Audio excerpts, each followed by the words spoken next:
ನಮಸ್ತೆ ಎಲ್ರಿಗೂ. ಇವತ್ತು ಕಾಜು ಗ್ರೇವಿ ಹೇಗೆ ಮಾಡೋದು ಅಂತ ತೋರಿಸ್ತಾ ಇದ್ದೀನಿ. ಚಪಾತಿಗೆ ಸೈಡ್ ಡಿಶ್ ಆಗಿ ತುಂಬ ಚೆನ್ನಾಗಿರುತ್ತೆ ಇದು. ಫಸ್ಟು ಒಂದು ಸ್ಟವ್ ಹಚ್ಕೊಂಡು ಅದಕ್ಕೊಂದು ಪಾತ್ರೆ ಇಟ್ಕೊಂಡಿದ್ದೀನಿ. 2 ಗ್ಲಾಸ್ ನೀರು ಹಾಕ್ಕೊಂಡು ಅದಕ್ಕೆ 2 ಈರುಳ್ಳಿ ಹಾಕೋತಾ ಇದ್ದೀನಿ. ಒಂದು 100 ಗ್ರಾಮ್ ಗೋಡಂಬಿ ಹಾಕ್ಕೊಂಡು ಒಂದು 5 ನಿಮಿಷ ಬೆಂದಿರೋದನ್ನ ಜಾರ್ಗೆ ಎತ್ತಿಟ್ಕೊಂಡು ರುಬ್ಕೋತಾ ಇದ್ದೀನಿ ನುಣ್ಣಗೆ. ಇನ್ನೊಂದು ಕಡೆ ಒಂದು ಕಡಾಯಿ ಇಟ್ಕೊಂಡು ಅದಕ್ಕೆ 2 ಸ್ಪೂನ್ ತುಪ್ಪ ಹಾಕ್ಕೊಂಡು 200 ಗ್ರಾಮ್ ಗೋಡಂಬಿ ಹಾಕೋತಾ ಇದ್ದೀನಿ. ಗೋಡಂಬಿ ನಿಮಗೆ ಎಷ್ಟು ಬೇಕೋ ಅಷ್ಟು ಹಾಕೋಬೋದು, ಇಷ್ಟೇ ಅಂತೇನಿಲ್ಲ. ಇದನ್ನು ಗೋಲ್ಡನ್ ಬ್ರೌನ್ ಆಗೋವರೆಗೂ ಫ್ರೈ ಮಾಡಿಕೊಂಡು ತೆಗೆದಿಟ್ಕೋತಾ ಇದ್ದೀನಿ. ಅದೇ ಕಡಾಯಿಗೆ ಒಂದು 2 ಸ್ಪೂನ್ ಎಣ್ಣೆ ಹಾಕಿ ಸಣ್ಣದಾಗಿ ಹೆಚ್ಚಿರುವಂಥದ್ದು ಬೆಳ್ಳುಳ್ಳಿ, ಒಂದು 2 ಹಸಿಮೆಣಸಿಕಾಯಿ ಹಾಕಿ ಫ್ರೈ ಮಾಡ್ಕೋತಾ ಇದ್ದೀನಿ. ಅದಕ್ಕೆ 1 ಸ್ಪೂನ್ ಜೀರಿಗೆ, 2 ಏಲಕ್ಕಿ, 2 ಚಕ್ಕೆ ಪೀಸು, ಒಂದು 4 ಲವಂಗ, 2 ಪಲಾವ್ ಎಲೆ ಇದಿಷ್ಟು ಹಾಕಿ ಒಂದು ಸತಿ ಫ್ರೈ ಮಾಡ್ಕೊಳ್ಳೋಣ. ಫ್ರೈ ಮಾಡ್ಕೊಂಡಾದಮೇಲೆ ಇದಕ್ಕೆ ಸಣ್ಣದಾಗಿ ಹೆಚ್ಚಿರುವಂಥದ್ದು 2 ಈರುಳ್ಳಿ ಹಾಕೋತಾ ಇದ್ದೀನಿ. ಗ್ರೇವಿ ಜಾಸ್ತಿ ಬೇಕಾದ್ರೆ ಇನ್ನೊಂದು ಈರುಳ್ಳಿ ಎಕ್ಸ್ಟ್ರಾ ಹಾಕ್ಕೋಬೋದು. ಹಾಕ್ಕೊಂಡು ಗೋಲ್ಡನ್ ಬ್ರೌನ್ ಕಲರ್ ಬರೋವರೆಗೂ ಇದನ್ನು ಫ್ರೈ ಮಾಡ್ಕೋಬೇಕು. ಇದನ್ನು ಫ್ರೈ ಮಾಡ್ಕೊಂಡಾದ್ಮೇಲೆ 1 ಸ್ಪೂನು ಶುಂಠಿ ಬೆಳ್ಳುಳ್ಳಿ ಪೇಸ್ಟ್ ಹಾಕೋತಾ ಇದ್ದೀನಿ. ಇದು ಹಸಿ ಸ್ಮೆಲ್ ಹೋಗೋವರೆಗೂ ಫ್ರೈ ಮಾಡ್ಕೋಬೇಕು. ಇದಕ್ಕೆ ಒಂದು ಅರ್ಧ ಸ್ಪೂನು ಅರಿಶಿನ ಹಾಕೋತಾ ಇದ್ದೀನಿ.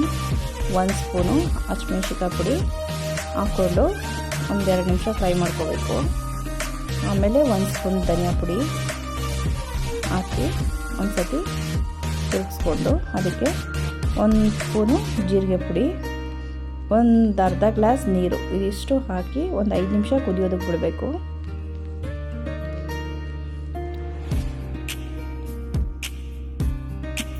ಆಮೇಲೆ ಒಂದು 2 ಟೊಮೊಟೊ ಸಣ್ಣದಾಗಿ ಹೆಚ್ಚಿರೋವಂಥದ್ದು, ಇದಕ್ಕೆ 1 ಸ್ಪೂನ್ ಸಾಲ್ಟ್ ಹಾಕಿ ಒಂದು ಸತಿ ಚೆನ್ನಾಗಿ ಮಿಕ್ಸ್ ಮಾಡಿ ಇದಕ್ಕೆ ಒಂದು ಲಿಡ್ ಮುಚ್ಚಿ ಈ ಟೊಮೊಟೊ ಎಲ್ಲ ಸಾಫ್ಟ್ ಆಗಬೇಕು. ಅಲ್ಲಿ ತನಕ ಒಂದು 10 ನಿಮಿಷ ಬೇಯೋದಕ್ಕೆ ಬಿಡಬೇಕು.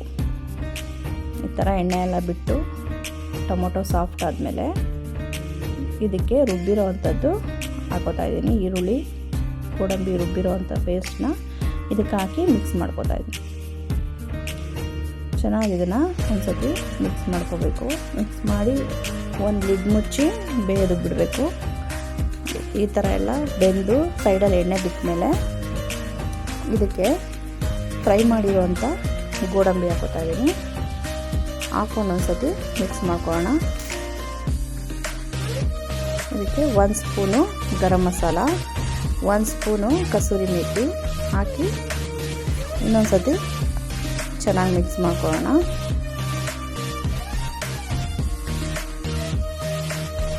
ಇದು ಗ್ರೇವಿ ಗಟ್ಟಿಯಾಗೇ ಇರಬೇಕು, ಜಾಸ್ತಿ ನೀರಾದರೆ ಇದಷ್ಟು ಚೆನ್ನಾಗಿರಲ್ಲ. ಇದಕ್ಕೆ 1 ಸ್ಪೂನು ಬೆಣ್ಣೆ ಹಾಕೋತಾ ಇದ್ದೀನಿ.